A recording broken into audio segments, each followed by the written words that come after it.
All right. Let's get fired up here.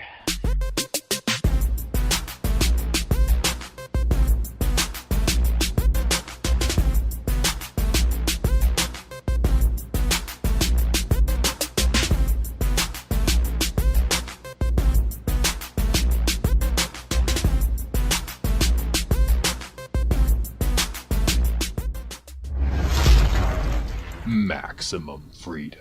Read. Stay on target. Maximum freedom. Stay on target. Maximum freedom. Read Rothbard. Hello and welcome to the next episode of the Actual Anarchy podcast, the podcast where we talk about movies from a Rothbardian, Anarcho-capitalist perspective. My name is Daniel, and my friend Robert is here, and we are going to do Dark Knight Returns for episode 42 of the show, and we have our returning guest, our Batman guest, Shaheen, all the way from Australia. But before we introduce him, let's check in with Robert. How you doing, my man? Yeah, I haven't learned my lesson. I'm still back here on the podcast. Going to do another episode with you, good people, talking about Dark Knight Rises. Mixed bag of a movie, but I'm interested to hear our guest take on it. So looking forward to this one. Doing well. Yeah, I agree. There's a lot going on in this one, and it's going to be found at actualanarchy.com/42. And if you like what we do, check out actualanarchy.com/tipjar. But let's introduce our guest, Shaheen, coming back one more time, doing our Batman, completing the trilogy, Dark Knight Rises. How you doing? Oh, what's up? Good to be back on. Is this Yeah, the trilogy we done? We didn't do Batman Begins, did we? We did not, but we did 2 episodes of That's Dark right. Knight. That's right. Well, hopefully this one doesn't go 2 episodes, but we'll see. Yeah, well, we've already been recording for a while for our pre-show stuff, so if you guys want a taste of that action, that's at the Patreon supporter level of $5 or more for behind the scenes, and you can get 2 hours of us talking with Shaheen about all things Australian, as well as a special guest from Liberty Weekly, and libertyweekly.net, check them out. They do a really great show as well. But Shaheen, let's get into this movie. This is one of the ones that you had said, hey, I'm your Batman guy. So the next time you do Batman, this is what we're going to do. So I'm going to pull up the Google description here. Let's find it, and then we can get into some scenes and start ripping this puppy apart.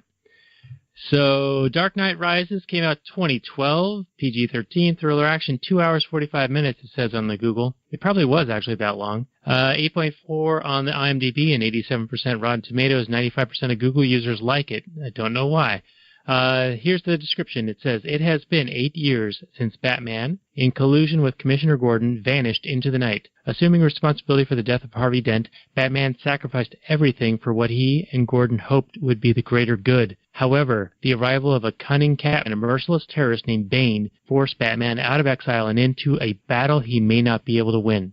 This thing made $1 billion, $1 billion with a B. What do you guys think? Any qualms or issues with the Google description? I think the description was pretty accurate. Yeah, I don't see anything wrong with it. It seems about right.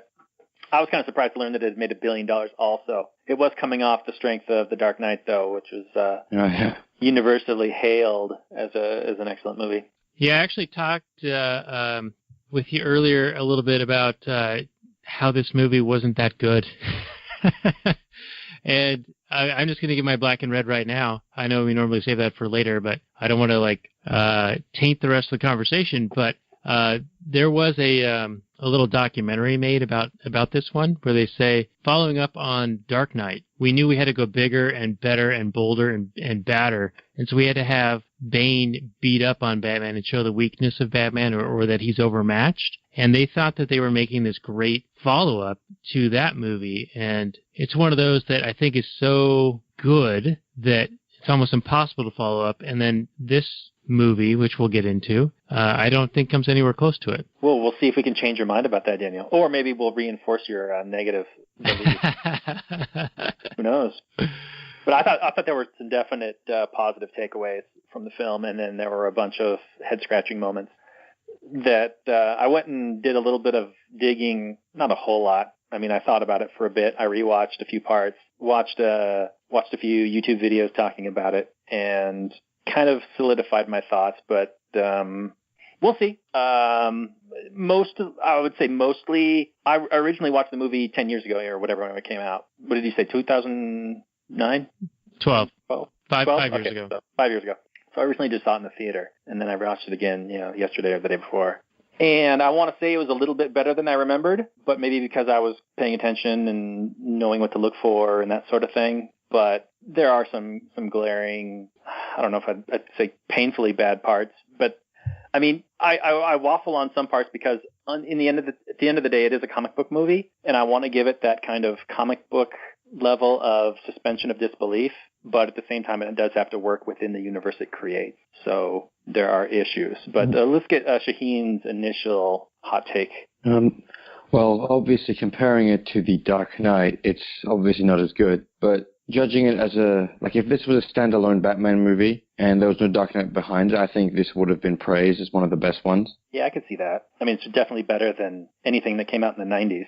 Better than George Clooney. Oh, 1992 Batman, that was really good. The one with the Penguin, Danny DeVito. Yeah. Batman, what was it called? Batman Returns, I want to say. Yeah. I liked it back, especially at the time, because I was a big fan of, not necessarily a huge fan, but of the director. I forget his name off the top of my head. Tim Burton. Yeah, there you go. Looking back on it, it definitely has its issues, and for what it is, though, yeah, I want to say it's a fun film. It's not Did necessarily Burton my also do Batman 89? Yeah. Yeah. Okay. And it was Schumacher who did the Bat Nipples? Yeah, that was the Batman Forever and Batman and Robin. Horrible. Yeah. So how many people have played forgotten. Batman at this point? It's Well, quite a long and distinguished list. There were two Batmen from black and white serials in the 40s, 1943 and 1949. I forget what the names were. Then there's Adam West. Then Keaton, Michael Keaton, that is. Then we get, forget his name. He's really fat now. Val Kilmer. Yep. Yeah, Val Kilmer. Then obviously George Clooney. That's just hilarious. And Christian Bale, and now Ben Affleck. So, And I'd say probably the best actor among those is probably Keaton, just as far as terms of acting chops. Although Bale's got a certain number of chops, and Affleck is okay in some movies, but I don't know. I watch Keaton's work has just been strong throughout his almost entire career. Yeah. Yeah, I think Bale's a great actor in a lot of things. I mean, heck, we've done probably 5 movies about him in the 42 movies we've done so far, and he is a great actor, but I think his gravelly Batman impersonation is pretty bad. Yeah, he got ripped for that, and rightfully so. It's not a good choice. I would have gone with like a voice modulator, but that's just me. That's what they did for Affleck, and I think it works for Affleck. Yeah, but he was like a robo Batman, right? Like I haven't seen the Affleck one, but he looks robotic or enhanced in some way. That's only for the fight against Superman. For the other scenes, he just has a normal suit. Anyway, let's get into this movie, guys. Right. It's a long movie, 2 hours and 45 minutes.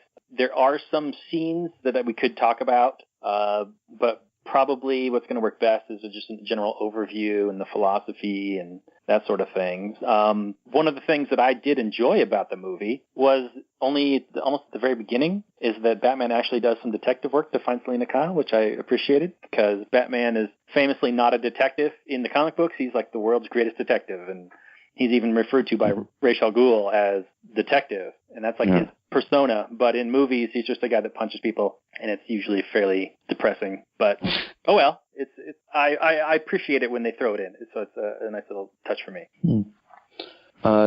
What I have written down is the first scene where Gordon says he believes in Harvey Dent. An analogy for that would just be political lies, or even though the intention was good. Right. So the end of The Dark Knight, they lie and basically say that Batman is the one that killed the people instead of Harvey Dent, because they didn't want the Dent Act to get overthrown, because the Dent Act was this police state measure that allowed them to throw all these mafia types in jail. Yeah. So they're saying basically they're making the claim that the noble lie is doing good. So yeah, the movie starts with Gordon talking about how Dent is still. They have like a Harvey Dent Day. So he's like this lauded figure in history, and everybody believes in him, and blah blah blah. And then as the movie goes along, it's discovered or told to the people that it was all a lie, and then what happens. But it's a complex thing. It's because so the guy that exposes the lie is Bane, and he Bane's is like, WikiLeaks. Bane Assange. Right. So the noted murderer and terrorist Bane comes out, clearly a trustworthy person, and comes out and exposes Dent for being a murderer, and then all the people just are like, yeah, totally, man. Let's riot and trash the place. Come on. And they break into Blackgate Prison and they let out all these mafioso types. And so what is the movie actually trying to say? I mean, is it saying that people are just looking for a strong man to follow, or do they actually believe Dent? One of the issues with the whole noble lie concept of being one of the videos I saw talked about how the noble lie, if you're trying to say that the noble lie is corrupting and like it's going to lead to all this corruption in the police force, none of that happens in the movie. The noble lie is seen as a universal good thing. The cops are talking about how they'll have nothing to do now that all the cops or the criminals are in jail. And you see when Selena Kyle is selling the Bruce Wayne's fingerprints to like some mobster guy, or not the mobster guy. What's his name? The vice president for Daggett, yeah. Daggett, yeah, there you go. She's in some bar, and she gets the Daggett guy to use a cell phone, showing that, and then the cops like instantly descend on the place, and showing like this police state that they've been looking for. They're using this surveillance on these cell phones and like tracking everybody and tracing everybody, thanks to the increased police measures powers. But it's shown it to be like a good thing because it saves Catwoman's life and it gets the bad guys and that sort of thing. So the whole movie, I don't know if it's a confused message, but they're saying like the noble lie is good and it's great, and then Bane comes out and exposes it. I don't really follow what the movie is trying to say as far as that. I always thought it meant that if you have a noble lie, it'll crumble, like eventually. Right. But it doesn't. In this movie, you start off with the noble lie being great, and it's still great, and it's still great. And at the very end, you have Batman again living, lying to everybody. And then he gets lionized as the savior of Gotham, which he did. But then, he's like supposed to be dead, but of course he's not. So again, he's lying. So the movie ends with another lie. But there is a theory that that was Alfred's hallucination. Oh really? Yeah, oh really? That's a theory. Yeah. That he actually did die. Yeah.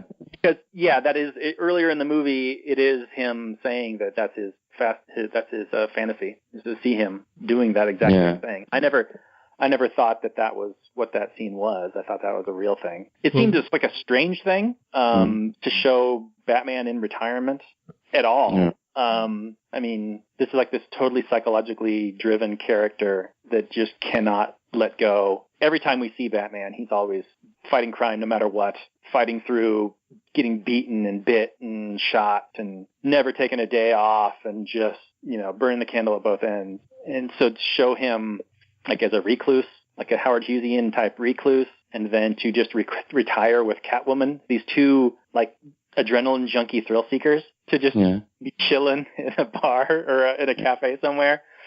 I didn't quite buy it. So maybe it is. Maybe that is more of a fantasy. To the defense of that fantasy, Catwoman, the whole movie was, the whole Catwoman story was about her trying to find a clean slate so that she could erase her past and live a new life. And and Batman kept saying numerous times that he wanted to move on and have a family, but he lost the Rachel. Right. He lost the person he wanted, lost his one. But maybe he found that again through Catwoman. That's another theory. But, yeah. Okay. Well, I could see that for Catwoman for sure. Yes. Even though it would probably be about a week before she starts stealing stuff, and then they're at odds again and whatever. But let's talk about the bad guys in this movie. Yeah. Because the bad guys, spoilers for everything, are Bane and Talia al Ghul, and I saw them as one of two things. Either they are terrorists who are just trying to kill people, but terrorists are usually also have a political message, so they're trying to teach people. I saw them as Marxists. Oh, absolutely. 100%. So they are these Marxists who are trying to start this commie revolution in the city, and it turns into a massive shit show, which the ANCAP of me is like, yeah, of course it would be a shit show. Yeah. But if their goal is to educate people about the glory of this revolution or whatever, then why murder everybody after 5 months? But if they're trying to murder everybody after 5 months, then why go through the process of trying to educate everybody? So that was my issue, was the commies didn't make any sense to me. If they were trying to start this cultural Marxist revolution, then why guarantee? They started off with this bomb that's going to blow up in 5 months. So they know it's going to last 5 months. So they know at the end of 5 months they're going to kill everybody. So why? I think their entire plan was to destroy the city from the beginning. That was the main plan, just to destroy the city. I mean, that was Ra's al Ghul's plan in Batman Begins. Yes. It's just Bane himself maybe just is a Marxist or a communist, and just that was his way of creating chaos and changing the order in the city. But why kill them if he's going to do that? I have no clue. So I mean, the Catwoman character, she starts off as a commie. She makes a bunch of comments about how I've got them written down. You do? Good. You can go through them because, she's like, you're living at the expense of better people and living on the shoulders of whatever. She's giving it to Bruce. You don't get to judge me because you were born like in the Wayne Mansion. Oh, you'll realize how could you ever live so large and leave so little for the rest of us. Economically literate. She doesn't know that the only way to get rich is to actually produce more stuff for everyone. Right. She thinks it's a zero-sum game where, the rich are taking more than they really need or whatever. And besides, morals coming from her, she's a thief. She doesn't get to talk about morals. Yeah, well, she seemed to be doing the I don't mind stealing bread from the mouths of decadence. She was saying, well, they have more than they need, so therefore it's justified for me to take it. She was very anti-rich. And, Robert, you were talking earlier, and I don't mean to sidetrack the conversation, but when she's trying to obtain the fingerprints, and she's basically counting on the police state to converge on them when the cell phone of the congressman gets used. Yep. She went into this play acting of the victim. This screaming, right. Like, oh, they're raping me. I'm so scared. To get out of that situation so that she could escape. And I thought that was an interesting tactic that she used. And I don't know, maybe a bit of a commentary on somebody using that in a weaponized fashion. Of being a victim? Right. Just feminism. Look up feminism. That's just it. That's exactly right. That is the philosophy of feminism. Yeah, and then I know we haven't really talked about the scene yet, but where Batman kind of comes out of retirement after this confrontation with stock exchange. No, not the well. Yeah, it is the stock exchange thing, which I do want to get into. But who plays Pennyworth? Alfred. Michael Caine. Michael Caine. Yeah. So he and Alfred have this conversation about like, I'm going to go back out there, and he's like, oh, I don't want you to, and you're probably going to die. Blah blah blah. Right. But he goes out on this chase after the stock exchange holdup, and there's these motorcycles running around. They're going up and down these viaducts and elevated freeways and whatnot. Yeah. And then one of the motorcycles crashes, and it's like the weakest crash ever for a motorcycle that had supposedly been going like really fast. Did you guys notice this? Like, it just kind of like tips over. Boom. I did not notice that, but I know a lot of those things are filmed at much slower speeds and then set up because it's just for safety reasons. But no, I did not notice that in particular. Yeah, well, it was really annoying to me. But let's get into the stock exchange thing because it becomes a very pivotal point in the plot where Bane goes in, guns loaded, to basically inject a program into their computer to make it appear as if Bruce Wayne had put some kind of dangerous options on his company. And he loses them, of course. And so then he's no longer a majority shareholder, and that allows Talia al Ghul to take over the company. And at that time, everyone thinks she's a good guy, right? Well, I had something right before that scene. The knee brace that he gets, because he lost all the cartilage in his knee, and then he kicks the brick wall. I just wrote wonders of private medicine. There you go. Yeah, I'm not sure how the knee brace makes his foot impervious to bricks, but still, the wonders of private medicine. It's the free market. It's just the free market. Trust us, the free market. Yeah, there's a bunch of bones in your foot. I'm sure you're going to break most of them doing that, but there's a brace for them as well. All right, so what do you guys think on this this takeover of the stock exchange? Because fuzzy recall here, but when there are significant drops in the stock market, they'll do a halting of trading and they'll void all trades in the last X amount of time. And the fact that there were guns used in a holdup and then trades happened immediately after this, would that not be like immediately recognized as fraudulent or stricken from the record? They did touch up on this with Lucius telling Batman that they can prove that it's a fraud, but it'll take a while. I think it's just movie magic that they just ignore that. Right. Yeah, I didn't see the need for the armed takeover at all. They had his fingerprints, which I didn't see them using his fingerprints. They broke into the stock exchange, then they plugged in a tablet to another computer and did a thing. It seemed like you could just hack in remotely if that's what you wanted to do. But I know it's a movie and they want to show some stuff, but I think if they had hacked in remotely, it would have gotten rid of Daniel's objection. So yeah, I don't know.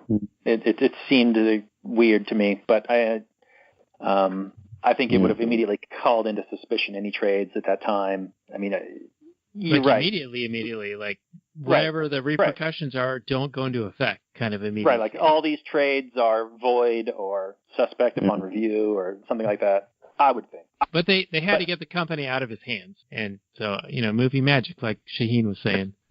Right, it's in the plot. I had one thing right before that scene as well. The scene where they go through the Wayne Tech, the building, where Fox shows him all the weapons that they made. I thought that was a really good scene as well. Just showcases all these different recreational tanks and body armor and the bat helicopter, whatever that is. Not really a helicopter. I guess you can still throw Bane's communist thugs out of there. Popper would be proud. That was was that the Bat Pod? Is that what they called that? No, they called it the Bat. The Bat Pod's like. Yeah, it was just the Bat. It was like a flying drone. That's what it was kind of like. I did want to point out earlier in the movie, almost the very first thing I wrote down was that there's a scene with the cop, the main cop, played by Joseph Gordon-Levitt. Yeah. Talking with a kid, and the kid says that there's work in the tunnels for kids that are too old for Boys Town, but they can't get work up above in the city. Black market. Yeah. So probably due to minimum wage laws or age discrimination laws, regulation, that sort of thing. But it's not touched on. But I thought that was a fun little scene.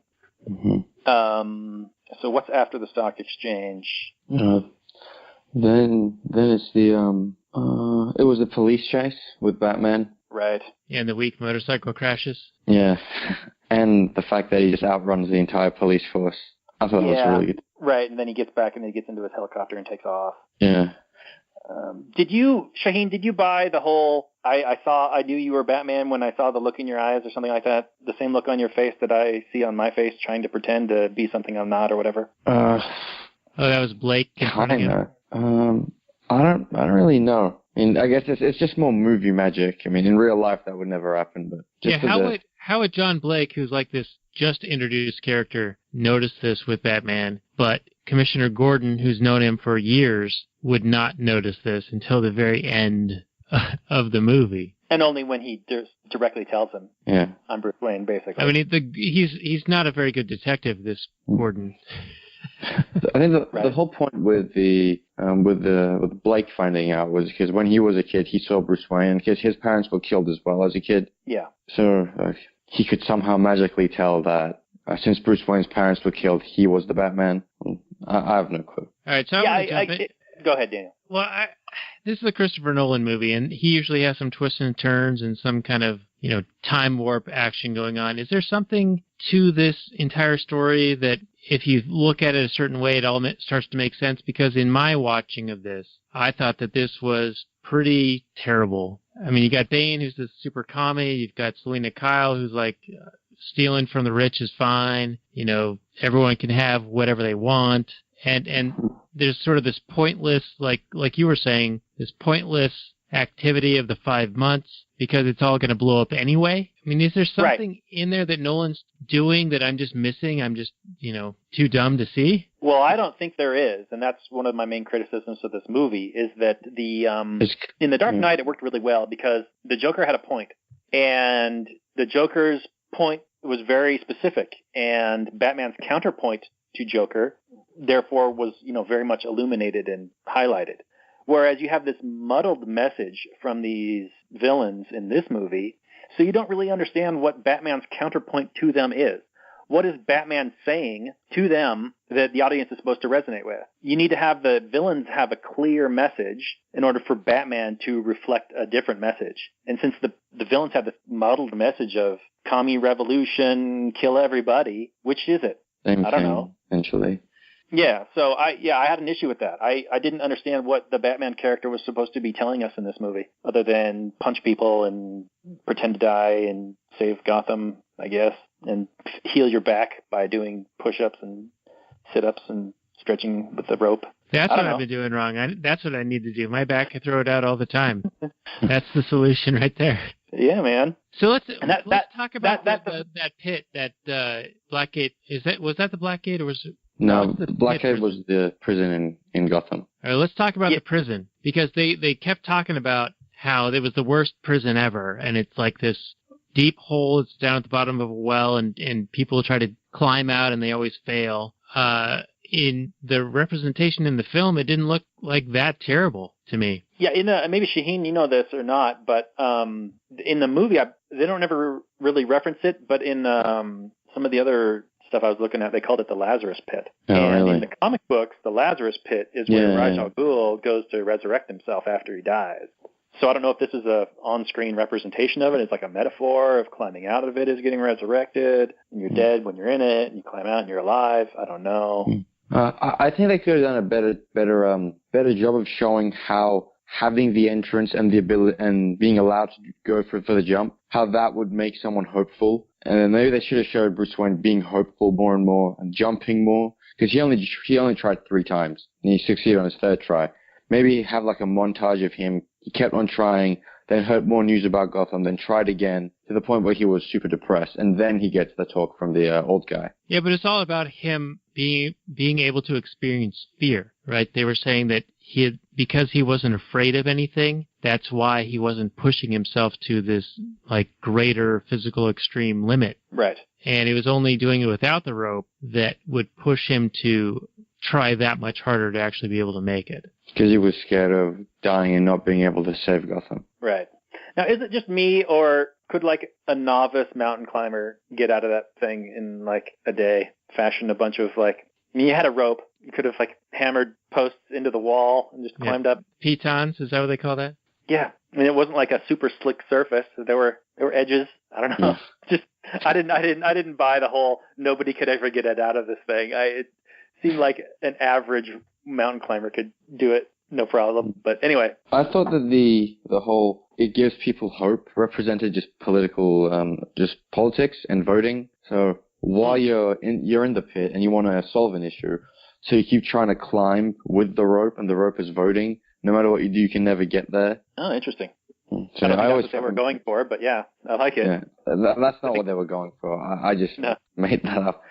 Right. So then you can become an anarchist, like an anarcho-communist. You take off the rope, then you jump down and you fall and die. Or you can be an ANCAP like us, or transhumanist or whatever, and then make the jump and make it. Yeah, we're doing this show without a rope, folks. That's right. Yeah. All right, so this is as good a time as any. Let's talk about the opening scene with the nuclear scientist guy. Why did they bother getting that guy if they're just going to take him to the Pittsburgh Steelers football stadium and kill him? I think the whole point was he had to turn the fusion reactor into a bomb. He was dead. Robert, say your thing, and then Shaheen, say your thing. Are you asking why he's in the movie at all? Yes.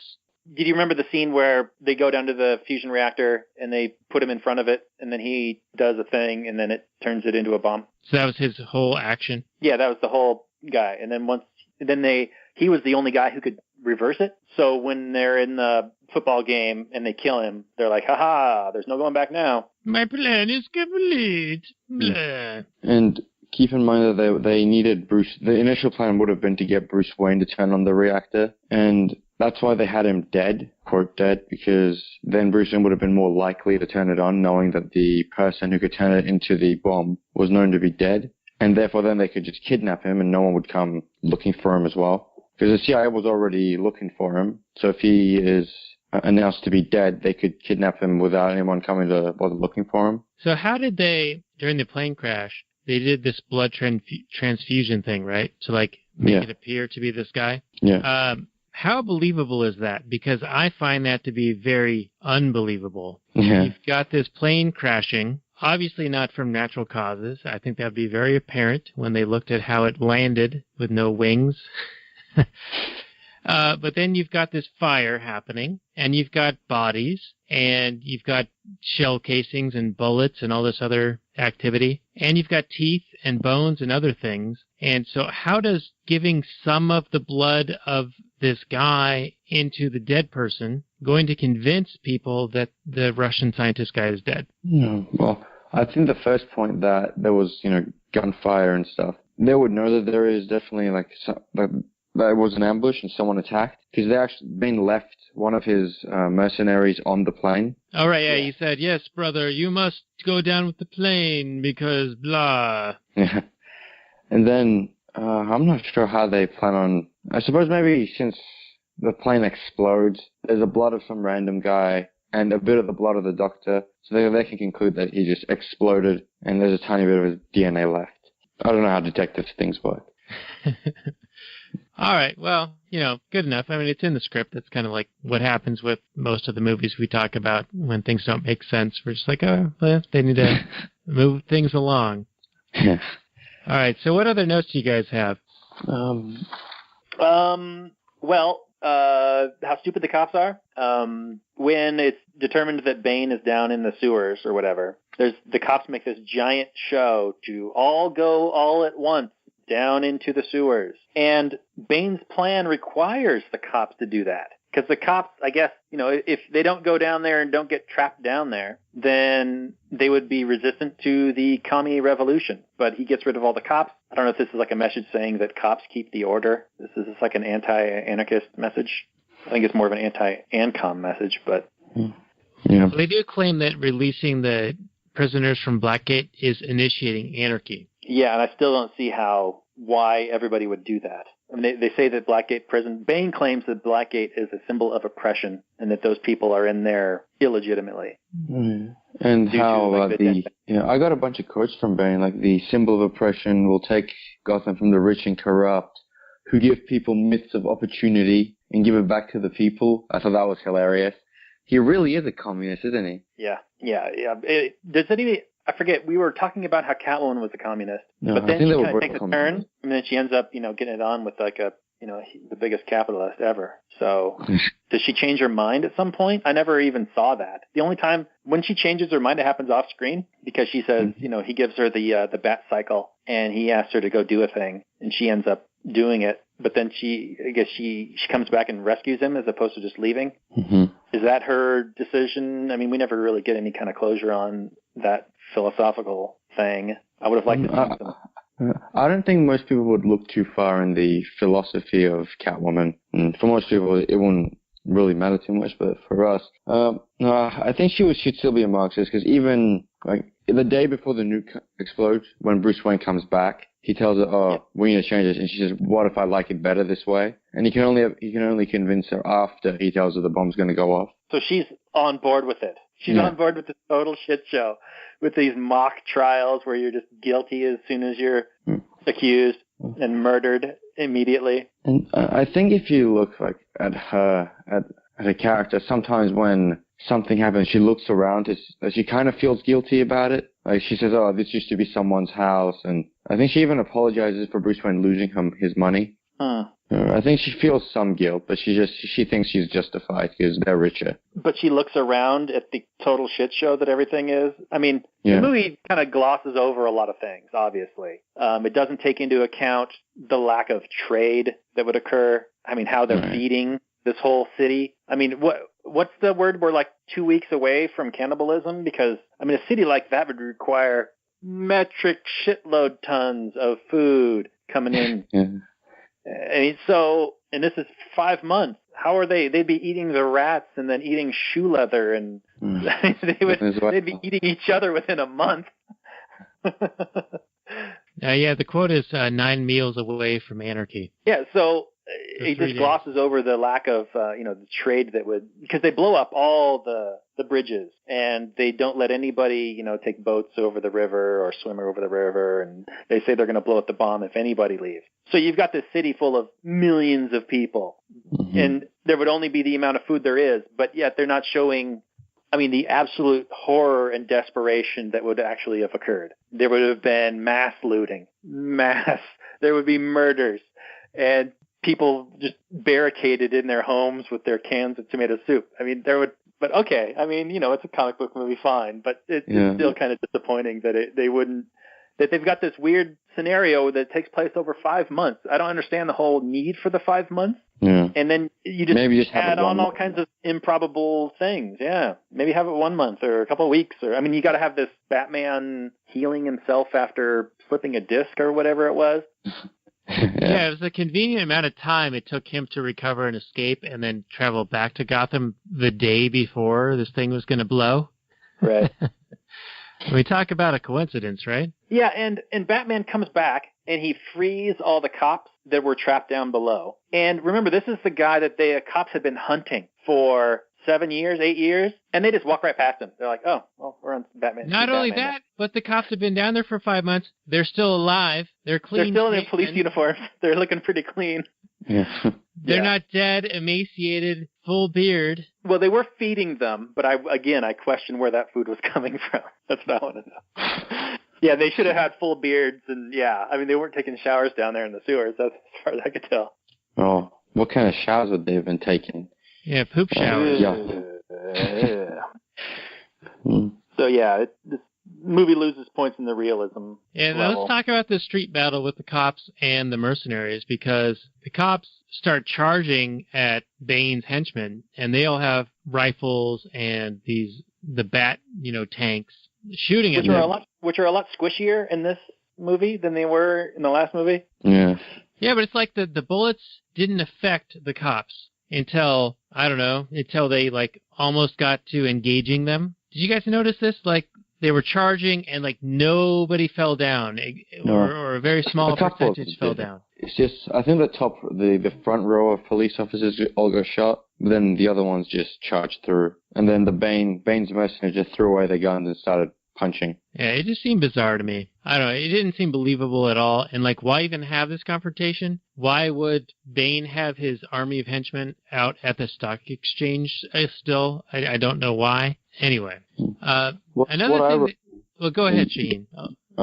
The thing that I wrote about that was police versus, the Bane's mercenaries was imagine the U.S.'s police, the lesser of two evils, maybe. You get the police that's meant to be following the Constitution, is meant to be defending liberty. Not saying that it is, but is meant to be, versus the actual Marxist government. Because keep in mind that in this stage, Bane's mercenaries were the government, because they were governing over everyone, and they had the law system and the monopoly on the law as well. So in a way, they were the second government. Right. Yeah, so let's get into the device is on one of 3 trucks, and they randomly drive them around, and Gordon and his men are able to try to identify the pattern and figure out which one is which.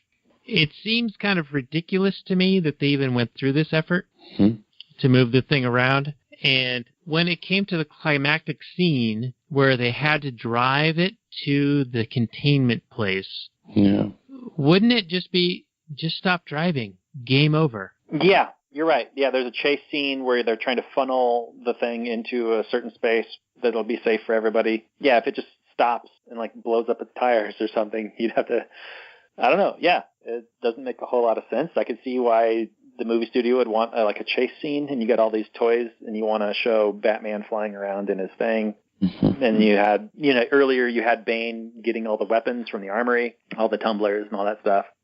So you're setting up all these toys to be used. So you'd probably want to use them at some point. But yeah, it doesn't make a whole lot of sense. But the movie itself doesn't make a whole lot of sense. What is Ra's al Ghul's ultimate plan? He wants to destroy Gotham. Why? Who knows? Because it's like the biggest city in the world, and it's the most corrupt, and everybody's. We saved that for the Batman Begins podcast. It's also appropriate here because that's what Talia says. Talia says, "My father's work is done." Blah blah blah. Everybody's going to die. Fantastic.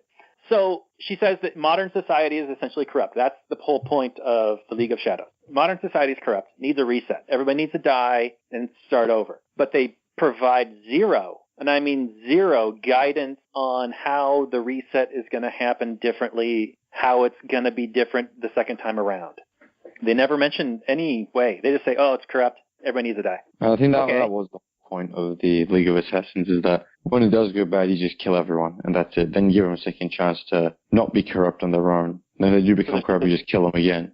Well, I mean, it's the destruction threat of murder. Is this destruction of Gotham just like an example? Because, I mean, there's a whole other, rest of the world out there, right? So, like, what do they hope to accomplish blowing up Gotham? And to Robert's point earlier, why wait 5 months to do it? Or was that just a matter of, like, how long that thing takes to, like, prime before it blows up? There was no mention of that. I think they could have just... They had this trigger thing that they could have used, but somehow... They had the trigger they could use at any time. Yeah, and Gordon was able to miraculously, like, stop it in the nick of time, of course. But yeah, they could have triggered it at any time prior to that. And so, yeah, like, why wait the 5 months? Like, what is the point? Well, I think the point was to make Batman suffer and kind of give the people of Gotham the hope that they're going to be okay. I mean, Bane said numerous times, this city will endure, and or something like that. So Batman said that, or Bane said that? Oh, no, Bane said that. Bane said, like, when he was announcing, giving out his Marxist propaganda, he said that the city will endure and rebuild or something. I think he was trying to get the city to be hopeful that this will be over and then just have them die, just to get this to torture Bruce Wayne more. Okay, so from that perspective, if it's all about torturing Bruce Wayne, then I guess the villains kind of make some sense. If that's what it is.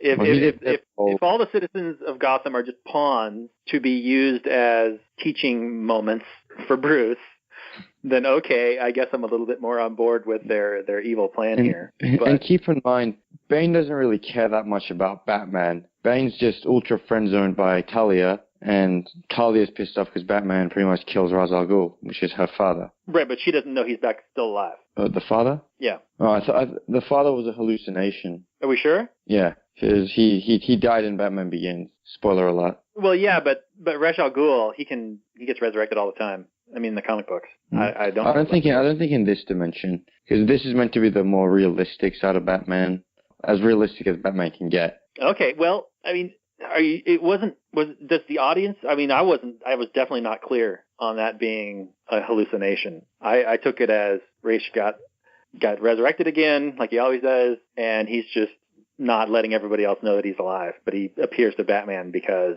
reasons he wants to be a jerk to or whatever. I was you know too much, Robert. It's true, I do, probably. But was there a specific thing in the movie? I mean, maybe I'll have to go back and rewatch it. But I think it's just I think it was the final scene between Bruce Wayne and Ra's, and this is the scene right before Batman starts standing. When he's on the road and he sees Ra's, and Ra's al Ghul just kind of fades away into nothingness.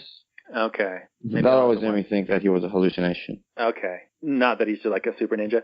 Okay, yeah. I'll have to rewatch that part and see if he's a super ninja or if he's a hallucination. But possible. Either way it's a possibility. But if it's all about Bruce Wayne and all about torturing him psychologically, then okay, I'm a little bit more on board with this movie. But as it is, I think there's still issues with it. Yeah. So, Daniel, what else you got, buddy? Well, that's pretty much actually the notes that I had taken, just the anti-rich tact and the weak motorcycle crash and Batman's reluctance to kill still. But then Selina comes back and uses the very weapons on the Batbike thing to kill Bane. And she says she has no problem with guns. And that goes back to a point we made with Shaheen on the previous episode where Batman is afraid of guns or averse to using them, but he will use cannons on his weaponry to blow up cars and whatever to make way so that he can get through with no compunction about whether there's people inside those vehicles or not. Right. Yeah, he'll blow up bad guys in cars and stuff, and they seem to die perfectly good.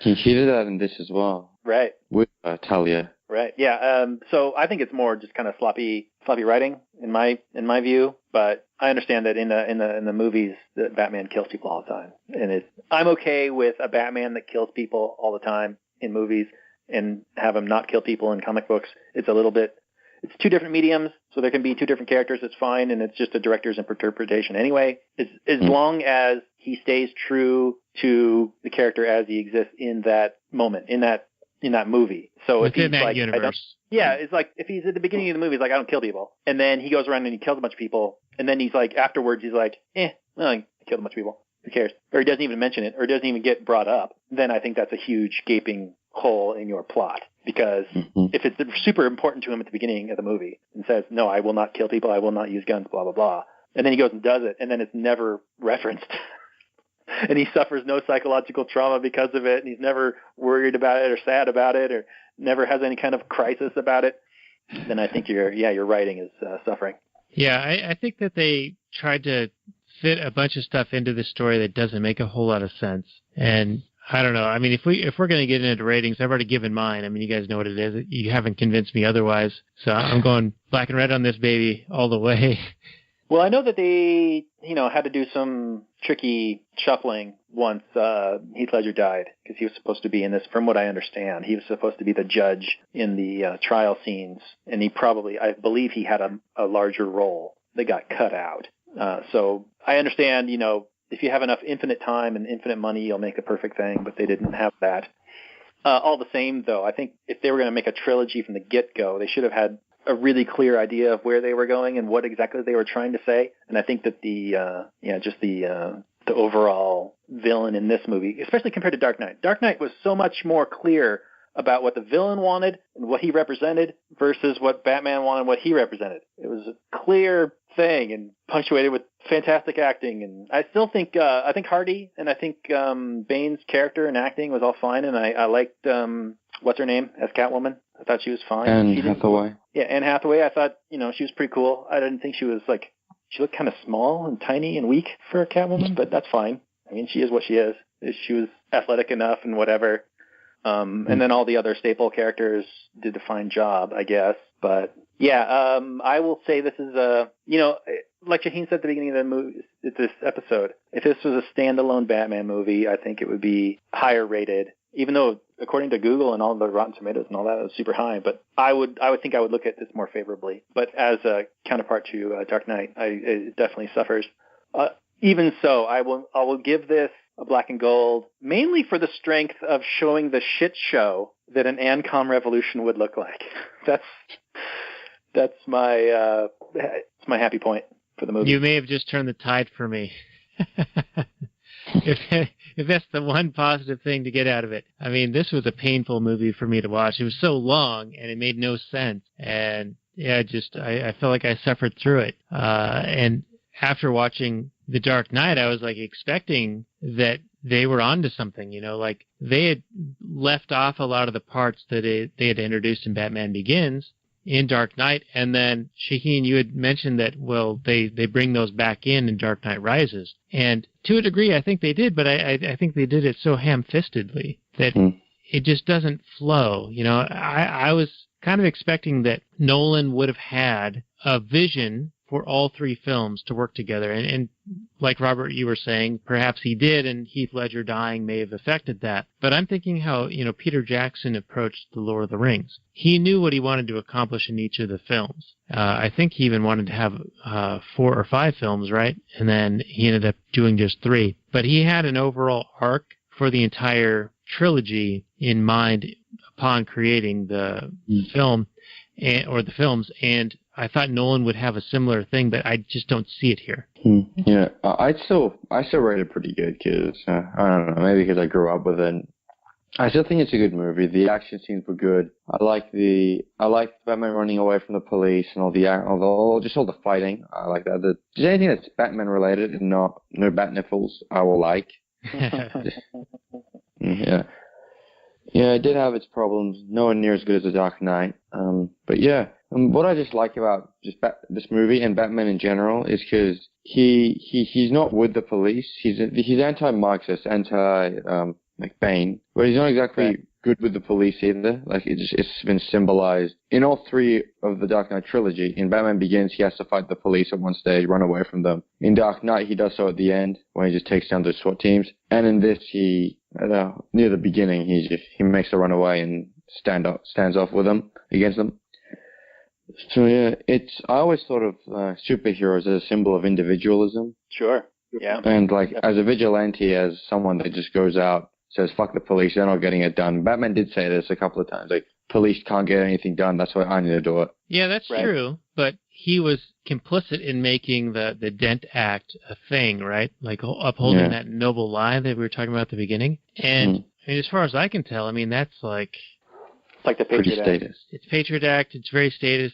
It's holding people in prison for 8 years with no trial, no evidence, and they were, if I recall from the Dark Knight, they had actually brought a bunch of the people in on racketeering charges, right? And we talked about there's all RICO. It's the RICO Act kind of thing with it's all disproportionate amount of guilt or participation by all of the parties. And right. They were so all if you're a member, regardless of your participation level, you are guilty and you're going to jail for as long as we can put you in there. Yeah. Yeah, and it's the 8 years, and so to me that is horrific. And so if Nolan had taken that tact and had been like an anti-Patriot Act, anti-police state kind of thing, I would have thought there'd be more meat on that bone than what he did here. I'm not like you were saying, I'm not sure what he was trying to accomplish with this. Right. He shows like all the good parts of the Patriot Act. In the whole movie, it's all about how crime is way down and everything is great and there's no corruption and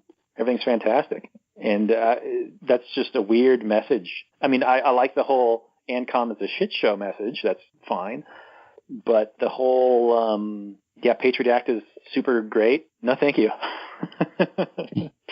And I don't expect my directors to all be ANCAPs, though. If you are out there and you're an ANCAP and a director, we love you. We support you. Do it. Go out there and change that culture.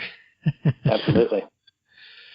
Are there any good libertarian movies that are maybe not it's pop culture, superhero-y action movies, fun to watch, but they have a libertarian underpinning to them, a hidden libertarian message? I know Vince Vaughn's a libertarian. Maybe he's been in some movies. Yeah, maybe if we look at like some Clint Eastwood stuff. Oh, yeah. A lot of the old westerns had a lot of individualist streak and kind of against collectivism and big government. And Eastwood... Tony Stark is almost. Yeah, until Civil War. Yeah, Civil War was awful. Until Civil War, he's except for the fact that he's selling weapons to the government. But he's a an industrialist / individual superhero guy. Yeah, which is why Civil War totally threw me off, right? Because like when you were telling me about it, I was like, oh, so Tony Stark's the one who's like, no, man, we can't just follow along with the government. And you're like, nope, it's Captain America, man. That makes no sense. Captain America should be the statist one. Stark should be the I don't give a shit one. Yeah, it was weird to have they wrote, and it's the same as in the comic book. The comic book, but I don't know why in the comic book they had this free market industrialist guy all of a sudden wanting to toe some government line when what they're doing. I think they were having this, or they might have already done it, a Civil War 2. Yeah, they did. It's Iron Man versus another person. I forget who it is, but Captain Marvel. Yeah, that's right. And then Captain Marvel was saying what she wants to do is, I think they have a device that can predict who does what. And if it predicts someone does a bad thing, they'll go arrest them straight away. And that's what Captain Marvel wants to do. But then Tony Stark says that you cannot go get anyone unless they've actually done the crime. So before they actually do, it doesn't matter what you predict. You can't get them. So maybe that makes Stark a bit better. Yeah, that's good. So he's anti-thought crime in this one. Okay, good. I've heard bad things about Civil War 2, but I haven't read it yet, so maybe I should. I don't know. And like at the end of Civil War, didn't Stark let turn off the security and let everyone out? It sounds familiar. Yeah. He does go and rescue, or is it him or is it the other guy who goes in and rescues all the other Avenger guys that are stuck in the prison? I forget. I think it is Stark. Is it Stark at the very end? Yeah, I think so. Like he flies out there to that Russian tundra. Well, there's a scene where he goes out there and he's talking to them, and they're all like, "We hate you, get out of here." And he's like, "I need to go find blah blah blah. I need to find Cap." And then they tell him where he is, and then he goes out there. But at the very end, somebody comes back and it lets everybody else out, and I forget who that character is. Is it Cap? I I think it is Tony Cap. Yeah. Tony Stark. I think it's Anyway. Cap, but then they call Tony Stark to come fight them. He just turns off the phone and kind of just lets them get away. Maybe we should do a Civil War episode with Shaheen. Because we're kind of butchering the story. This is just a couple of guys trying to remember what happens in a movie. Yeah, it's something I saw like 2 years ago on an airplane. But I think it was on Netflix, so I probably could watch it again. Man, there's a bunch of movies to do. We have such a huge list and so many great guests to bring on. And Shaheen, we want you back again. Oh, I'll tell you definitely. that for sure. Do you want to be our Batman guy, or is there something else? Do you want to do Civil War? Oh, I'm fine with anything, really. And are we still doing the Conquest for Bread thing? Yeah, that's a thing. If any of our commie friends want to check out Conquest of Bread, go to conquestofbread.com or theconquestofbread.com, and you'll learn all about it. But yeah, there's plenty of work to be done there. I actually just ordered up a new recording device that will allow me to make the audiobook a lot easier than the microphone setup that I have here. And so the goal is to have that up in the next couple of weeks and draw some traffic to it. And then how many pages is Conquest of Bread? It's 150 maybe. It's not super long. Okay. And like it just talks about basic income stuff. It's the mutualist ANCOM stateless society stuff. It's essentially, he takes a snapshot of how production methods are working at the time. He's like, well, we could, of course, do this scientifically and figure out how to do it more efficiently, and so people would only have to work 4 hours a day, and we'd have an abundance. But it totally assumes almost an evenly rotating economy, like no change. Everyone's needs are always going to be the same. Everyone's needs are the same, and a whole bunch of a slew of other problems. So it's pretty easy to pick apart. It just needs to be done. Yeah. I assume that there already be a lot of refutations to other Marxist stuff, like actual Marxist. This wouldn't be Marxist, but Marxist stuff in general. Yeah, this is the one thing that when you get the "that's not real communism" argument back from people, they'll eventually get to, well, if you really want to understand what I believe, you got to read Conquest of Bread. If you press them hard enough, that's where they'll run to. And so that's why I want to smoke them out of there too. All right.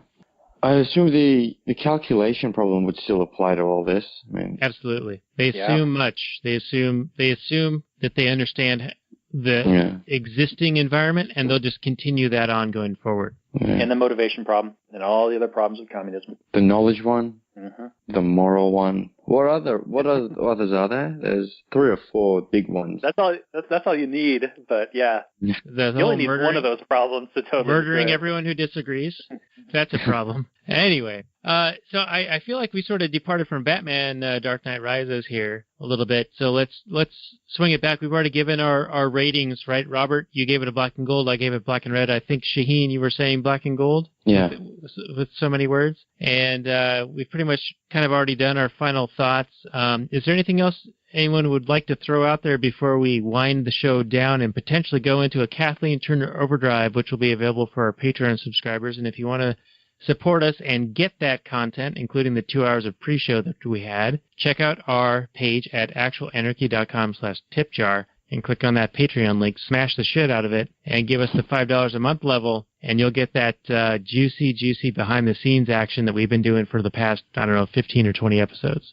I just want to take a minute and congratulate Christopher Nolan and his brother on even tackling the comic book genre. I mean, these guys are some of the ones that are really familiar, or really kind of brought the whole comic book genre to the mainstream. I mean, without this series, you probably wouldn't really have the Marvel Universe as we know it. I mean, whether that's a good or a bad thing, people can argue. But for me, as a comic book lover, I think it's a totally good thing. I mean, for years and years, reading comic books, I'm like, man, this would make a really good movie if you could just do it right. And then we finally got to the technology where you could see the kind of things that they show in comic books up on the screen. And for the fanboy in me, I'm like, yay. Now, as a critic inside me, I mean, those movies are not perfect, but without Christopher Nolan, I don't think we'd be where we are today and getting all these fantastic movies. Not that they're all perfect, but they certainly make, bring back kind of like that childhood feeling sometimes, especially like when there's like a big action scene where all the toys that I was playing with, you get to mash them all together and do stuff. I mean, it doesn't make necessarily for the greatest of movies, but it satisfies a level of fanboyism in me. So for that, I just want to thank Mr. Nolan. it's not necessarily up to the level of some of his other work, where, like you were saying, Daniel, where there's like an angle on storytelling, or I mean, his movies like Memento and then Inception. But for the, I mean, this movie, this trilogy almost works as a normal movie. I mean, you take away the fact that the guy's Batman, and it could just be like a drama with a guy doing extraordinary things in this crazy universe, and like a normal, grounded universe, but, you know, amazing things are happening. So, yeah, really good for me. Not his best work, but, you know, nothing's ever perfect. So I give it some slack. Those are my closing thoughts. I just wanted to run with the point you made that this Nolan series sort of inspired the competitor, Marvel, to achieve even greater, greater success, right? Like without this, they would not have been inspired to even try to do better. So that's a beautiful, like, offshoot of competition. Like it's because this did well, they endeavored to do well. And so you and me and Shaheen and all the other moviegoers out there got to experience better comic book films and not just smash some pieces of plastic together or read a comic book. Yeah. And speaking of comic books, we have an advertisement coming out in the new Voluntarist, which is going to be really cool. We're the centerfold. We're right in the dead center, dead nuts on center. Split that book open, and you see us right in the middle. And that's going to be not naked. Not naked. Damn it. We're in a theater, alone, together, snuggling. And I mean, there are homoerotic overtones. Don't get me wrong. Definitely. And you got levitating popcorn. But it's going to be great. And so anyone who has the opportunity to get a Voluntarist Origins comic book coming out probably in October, do check it out. Split that book open. There's going to be two staples right down the center. Splitting Robert and I, that's the only thing keeping us apart. And it's a beautiful image. And we're going to be using that in our upcoming rebranding effort for the show, the Facebook page, YouTube, etc. It's already kind of underway, but the official launch is when that book comes out in October. Yeah, and there's I'm also working on some T-shirt ideas, so look forward to that. Hopefully, we'll have those up, and people will like to check them out.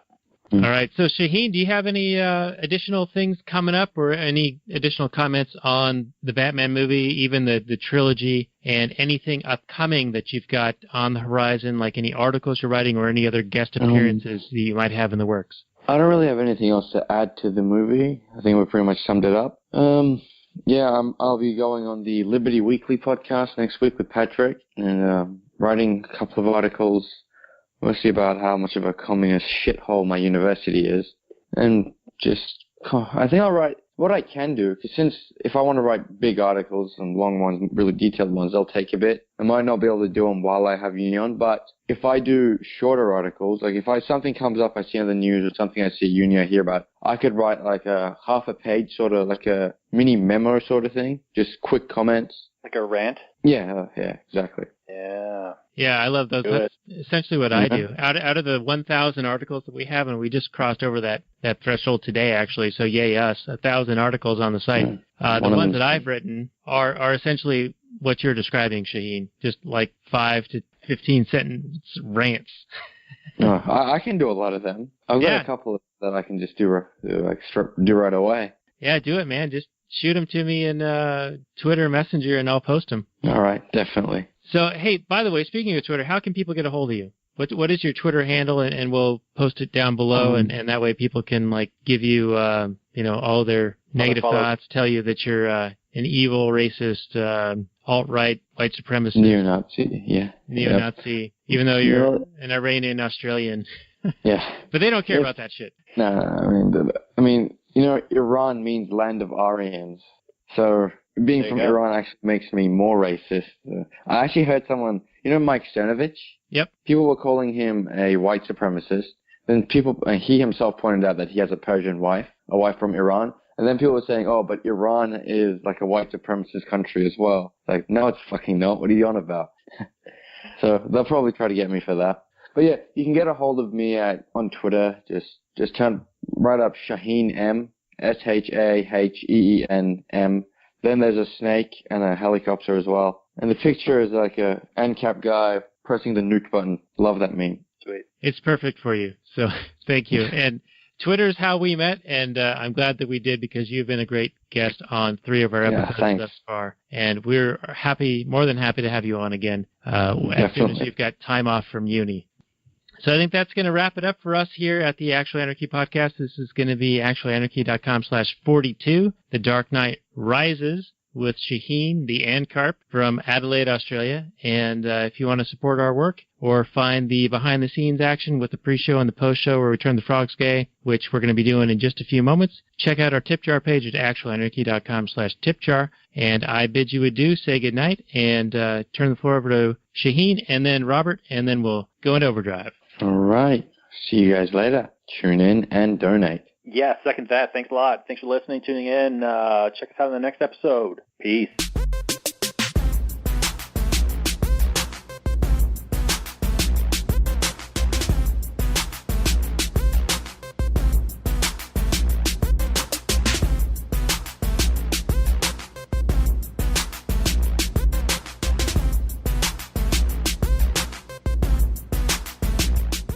The Chipmunks. CHIPMUNK. We're the Chipmunks. Guaranteed to brighten your day. Do do do do do do do do do do do.